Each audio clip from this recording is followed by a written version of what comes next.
Assalamualaikum warahmatullahi wabarakatuh. Saya Aisyah Fitri dari Universitas Pancasakti Bekasi, Fakultas Ilmu Pendidikan, Prodi Pendidikan Ekonomi kelas malam.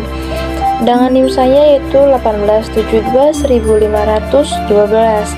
Di sini saya akan menyelesaikan tugas UTS saya dengan mata kuliah Perekonomian Indonesia, dan dosen pengampu saya yaitu Bapak Uza Sukmana MPD, dan saya mengambil tema tentang investasi. Pengertian investasi. Investasi adalah kegiatan menanam modal atau dana dengan harapan mendapatkan keuntungan atau imbal hasil di masa depan.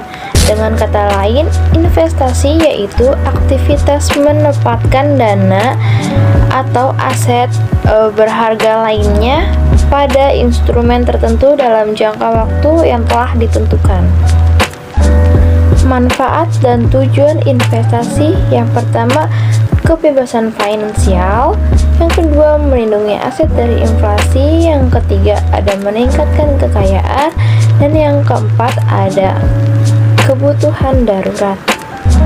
Macam-macam investasi yaitu saham, obligasi atau surat utang, reksadana, emas, deposito, dan properti. Namun, investasi pun memiliki risiko yang dimana kondisi investor berpotensi mengalami kerugian dari aktivitas investasi tersebut. Dengan kata lain, keuntungan atau imbal hasil yang diharapkan tidak sesuai dengan ekspektasi yang diinginkan. Berikut adalah jenis risiko investasi, yaitu ada risiko pasar, risiko likuiditas, risiko negara, dan risiko suku bunga.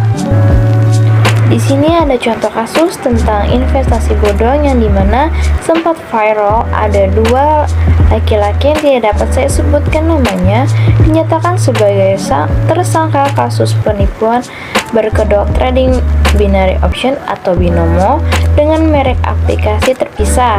Binary option atau binomo ini adalah jenis investasi ilegal yang tidak pernah mendapatkan izin beroperasi di Indonesia.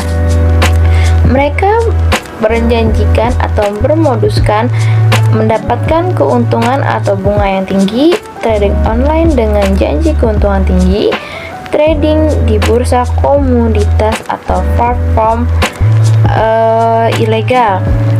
Nah, yang sangat jahat dari praktik binary option ini adalah Anda akan sangat sulit sekali untuk menang. Sudah berkali-kali dicoba, tapi tidak menang juga karena pengaturan mesinnya sudah seperti itu.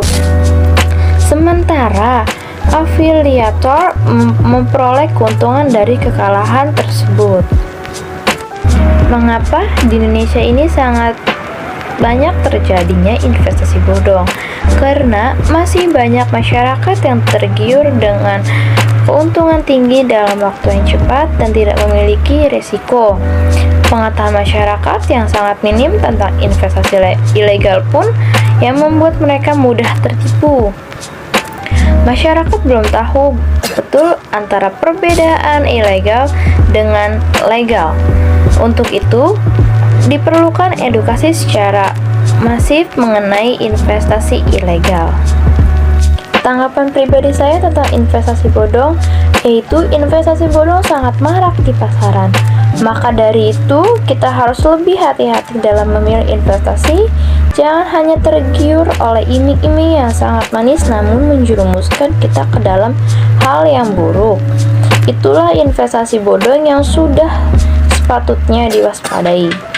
Investasi memang bisa menghasilkan keuntungan besar, namun tidak jarang orang yang tertipu dengan investasi ini. Maka pilihlah investasi legal yang pasti-pasti saja dan aman. Baik, cukup sekian yang dapat saya paparkan atau saya jelaskan dari materi saya kali ini. Kurang lebihnya saya mohon maaf. Wassalamualaikum warahmatullahi wabarakatuh.